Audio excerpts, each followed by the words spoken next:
I am a 32-year-old male whose family owns and operates a chain of restaurants. My grandfather started with a single diner, and it grew over the years into a regional empire. I have always known that I would be part of the family business. My father, Bill, 58M, and my Aunt Ruth, 55F, run the company together. Our family dynamics have never been warm or expressive. Hardly ever, we talked on subjects other than business or grades. I didn't have a lot of friends during that time as I was always too preoccupied with my studies and getting ready to take over the family business one day. I met my wife, Crystal, 30F, in college. She was very outgoing and social, which is just basically the opposite of me. Crystal noticed me in class and took it upon herself to bring me out of my shell. She was my sole friend and she made me social the years I was in college. So it was after graduation that I decided Crystal was the one. So I asked her out, and she claimed she felt the same way towards me too, and that was how we started. I would take her home to meet my family, who, when she was around, seemed to like her. But the moment she left, they would start talking about how she wasn't from a restaurant background and that she didn't meet our standards.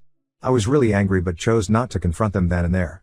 I whisked Crystal off to her favorite beach for the weekend and then popped the question.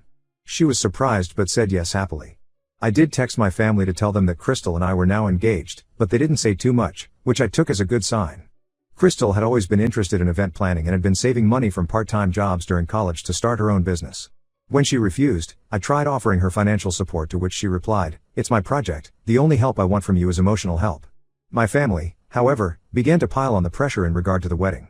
They wanted it to be a big social bash to make a statement amongst their aristocratic set of friends and associates in business. And when they got the feel that Crystal belonged to a middle-class family, they asked me to persuade her not to mention her family at the reception that they were arranging. I was nauseated by their attitude.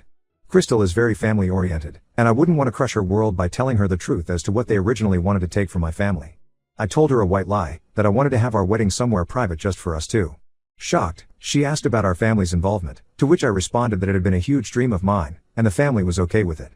The following weekend we found ourselves in one of those picturesque mountain resorts, which cater to private weddings, and, in this case, had one scheduled for us. Immediately after, I called my parents. The news had meanwhile spread among my family. They were not particularly happy about it but decided to treat my decision as a planned one so as not to lose face. The day right after our honeymoon, Crystal went to her parents' place for a few days, and I went over to my side of the family's house.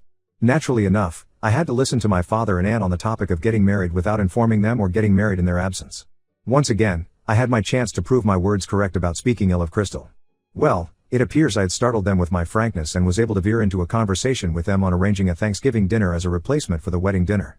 But honestly, I didn't want to be in this show at all and just did the whole thing for the sake of it because I know this could be a great networking possibility for Crystal's new business. My mom, Linda, 56F, my Aunt Ruth, and my cousin Tyler, 28M, were in charge of planning the event. It was nearing dinner time, and I knew that the time had to come when I should reveal the true mean faces my family made toward Crystal, but she surprised me really. She believed that from the start of the proposal, suspicion grew in her, but she chose to trust me. She said that she did what was coming. The Thanksgiving dinner was mixed. On the good hand, some of the guests were really interested in Crystal's business. On the bad hand, I can just scarcely recall my family talking to us for the night beyond Tyler. No sooner had the guests left, than my father called me into his study. I fully expected to be given some position in the family business now that I was married, as was tradition. But instead, my father said that it was my Aunt Ruth who was going to run the business since she had new ideas, and that I had been too busy with my marriage. I was in shock, and began to tell them the years of work I had put into this position. My father just replied that I was serious about the job, which was evident in the way I had married Crystal without thinking about the family reputation. Then he went on to disparage Crystal's small-time event planner business. My blood boiled, but I couldn't feel the words. I stood up and walked outside for a breath of fresh air, and my mom followed. Crystal had remained in the study and had quite the fight with my father about how they treated family. He laughed in her face and told her she and I could try becoming part of the family once she was on par with them. Crystal was upset, and so we returned to pick me up. We left and drove straight home. The day after, I phoned my father to tell him that nobody talks to my wife like that. He wouldn't talk about it. I left messages with my other family members about what had happened, and only my mother returned my call, pleading with me to calm down. She was the one who said we should move on for our peace of mind, and I went for it. We decided to just settle with our respective jobs because a busy mind preoccupies oneself with things that are genuinely worth our while. For months, my family was distant, and except for my mother calling a few times to know how we were doing, we hardly spoke to each other. During that period, I was helping Crystal with her business network, and her event planning was doing great. She was the talk of the town with the most unusual parties and truly unforgettable events. The speed at which she added customers was nothing short of incredible. In the space of a year, she had been profiled in a local business magazine as one of the rising entrepreneurs to watch. As for me, I decided to strike out on my own and put my limited knowledge of the restaurant industry to work by starting a consulting firm for new restaurateurs. It was hard at first, but with effort, I put my name alongside my own family name and not dependent on it. After not much contact for a year, all of a sudden, my family has started to reach out. I have received several voicemails and even one email sent to Crystal, saying that she missed us a lot and really flattered she could not have lunch to catch up with just Crystal. So we're both just confused and a little bit suspicious about this sudden change in heart after all those months of treating us like crap. I'm on the edge of my seat, curious yet torn between curiosity about what they want and an impulse to protect the peace that Crystal and I have built for ourselves. Part of me wants to hear them out, but a larger part remembers the hurt they caused and doesn't want to risk going through that again. Crystal says she'll support whatever decision I make, but I can tell she's wary too. I don't know what to do next. Should we let them explain their actions or proceed with our lives and move on with them in the past? Advice, appreciated, thank you. Update 1, thanks for the support and advice on my last post, guys. I needed to just reflect on the situation a little, and I wanted to give y'all an update of what's transpired since then. After a lot of deliberations with Crystal, we came to a conclusion that it was safe enough to cautiously answer my family's attempts at making contact. The agreement was we would listen to whatever they had to say, but we would be very careful not to get very involved very rapidly. I called my mom again and asked her outright what the sudden change of heart was all about. She said they missed us and they realized that they had been at fault about the way they had treated all of us, especially Crystal from the start. She said they wanted to make amends and get back to our lives. With all my doubts, considering their past behavior, I pushed for elaboration. That is when the truth came out. Apparently, their restaurant business has been down since the past year. Some of the older investors retracted themselves, stating they were not happy with the running and organization of the company. Now they wanted to revive the whole thing by making me join them so that I could save the family business, which also belonged to me or was at least a part of my inheritance now. I was so mad. Here there goes again. Just thinking of themselves and how we may come in handy for them. I told Mom that if this was their real intention for calling, then we were not interested to revive anything. Well, this isn't the end. A few days after this conversation, my cousin Tyler reached out to me in private. He confirmed what Mom had said about their business problems but dropped some details that she had completely omitted. In addition, Tyler said my Aunt Ruth's new ideas blew up in her face. She had been trying to expand the business quickly into new markets and was shooting from the hips without having done the necessary research and creations. Subsequently, a majority of their new locations failed a few months after being launched and, in effect, caused huge financial losses. Tyler also told me that my father and aunt were approaching their circles of business acquaintances, claiming that I was still working with the company as a silent partner. Thus, they were using my name and supposed continued involvement to try and keep investor confidence high. It explained why some of Crystal's clients had been asking lately about my family's restaurants. I was furious after hearing that. Not only because they were trying to push us into helping them, but in doing so, using my name in something I had not consented to, in order to sustain the business that was heading downhill. It was after that incident that Crystal and I finally talked about it. We both thought that, at this point, we had to do something for our reputations and businesses. We consulted a lawyer and were advised to write a formal letter of cease and desist to my family, stopping our name from being used by them in connection with their business. We also prepared a public statement for our professional social media, outlining that neither he nor I had any association with my family's restaurant chain. Again, an unusually hard decision because it meant putting the fracture in my family very public, but important for the protection of our own professional integrity. The fallout from this was huge. My father called me, oscillating between anger and pleading. He said I had betrayed the family, then in the very next breath, he would beg me to consider and come back to help them out. I stood my ground, saying that their actions had consequences and we were merely protecting ourselves. My mother and aunt called, too, trying to lay a big guilt trip on me about family loyalty and how I was ruining my grandfather's legacy. I told them exactly how they were the ones who pushed me away and now faced the consequences of their poor decisions. Tyler has been so supportive through all this drama. He has been updating me on what is going on in the family and the business. He even hinted that, in such a case, he might as well leave, too, since he no longer believes in my father's and aunt's management. Crystal and I are barely hanging on. Her event planning business barely managed to stay afloat, and my consulting firm has gotten by with picking up more clients. We both put our minds to work and tried to take care of each other as best as possible. We're also taking other precautions to protect ourselves. We have retained a PR firm for reputational management in case something blows up, and we're doing double and triple diligence on researching potential clients and business partners to ensure that none of them are affiliated in any way with the operations my family has been involved in. It's been really rough these past couple of weeks, but we've been staying strong. Seeing how my family's efforts to reconnect with us were only for personal gain, In a way it did reinforce the determination we already had to have nothing to do with them. Surely, I will keep you posted if it will have developed into something significant already. Thanks to everyone once again for your support and advice. It truly means more than you can believe right this moment. Update 2. It's been a while, almost some months since the last update, and so much has happened. I just wanted to drop in here and let you all know what's been going on. Well, the good news first, Crystal is pregnant. We are absolutely in joy and on our way to parenthood. We came to know this a few weeks back and have been preparing for this new beginning in life. Her event planning business turned out so well that she was able to hire a small team, so she will be able to ease off a little during her pregnancy. My consulting firm is also growing at a steady pace. I started taking a few high-profile clients, which got us noticed very quickly in the industry. It feels great to be successful on your own terms without trading on your family's name. Now for the not so good. Although my family has lightened up a lot after the cease and desist letter and public statement that we made, they haven't completely backed down. They are very subtle but real troublemakers. We learned through Tyler that my father and Ann had been spreading rumors in their business circles that Crystal's success is all about connections they provided her. That we have good relations and our public distancing was just for show. This has raised some issues of ambiguity among our clients and business partners. We have had to spend too much time trying to tell others that we are not involved in the business of my family, that Crystal's success is something on her own. To make things worse, my mother came by our house unexpectedly last week. She was obviously emotional and began begging us to help the family.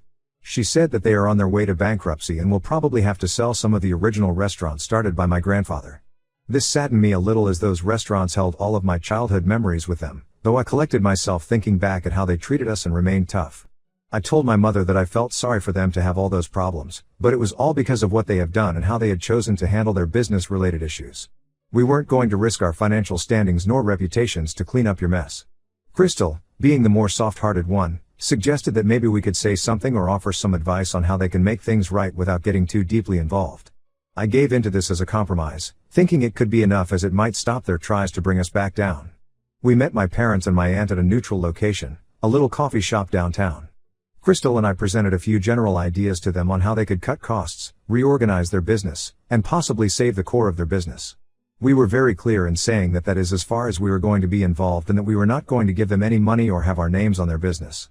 My father and aunt seemed loath to accept that this was all we were willing to do, but my mother did seem much more grateful that at least we were doing something. As we were leaving, she sort of hugged me and whispered an apology for everything that had happened. It was the first genuine moment I'd had with her in years. Afterward, the sense of closure was palpable for Crystal and me. We had done what we could, had drawn lines in the sand. We prayed that was the end of it. But a week later, we received disturbing news from Tyler. My father and aunt took our suggestions and twisted them in their death throes, telling their remaining investors that we were advising them and actually on our way back to take over the company's leadership. They were trying to get someone to give them an emergency infusion of cash. We were shocked and indignant.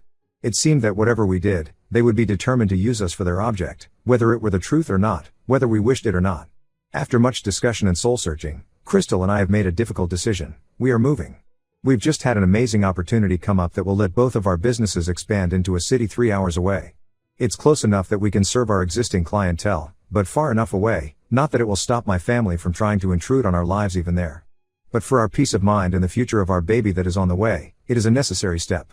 Tyler gets the message and has assured us of timely information if there should be any important occurrence running the family business. As we prepare for this move and as we prepare for the baby, we are thinking positively about the changes this will bring. Super excited for that difference and raising our kid in surroundings free from the poisonous influence of my relatives. I shall update all of you once we have started staying in our new home. Thanks for all the support which you all are providing in this journey. Update 3. It's been about half a year since my last update. The first and most important one is that Crystal and I have acquired a new little human. We're now the very proud parents of a beautiful baby girl named Sophia, who entered the world 3 months ago. She is absolutely perfect, and becoming her parents means the most wonderful feeling of joy, sleepless nights, and love greater than we ever thought possible. We moved to the new city about a month before Sophia was born. Talk about crazy. Because obviously, too, Crystal was heavily pregnant with all our possessions packed into boxes. We were in that time of rushing ourselves and trying to get everything just right. And the new house is just awesome. Slowly, we are adapting to living in it. Both of our businesses relocated perfectly fine. We have retained most of the clients we had back there and are beginning to form new ones over here. In everything regarding home, it has been pretty quiet since we moved. The distance does help in keeping our boundaries. We had just one big incident that I would like to share with you.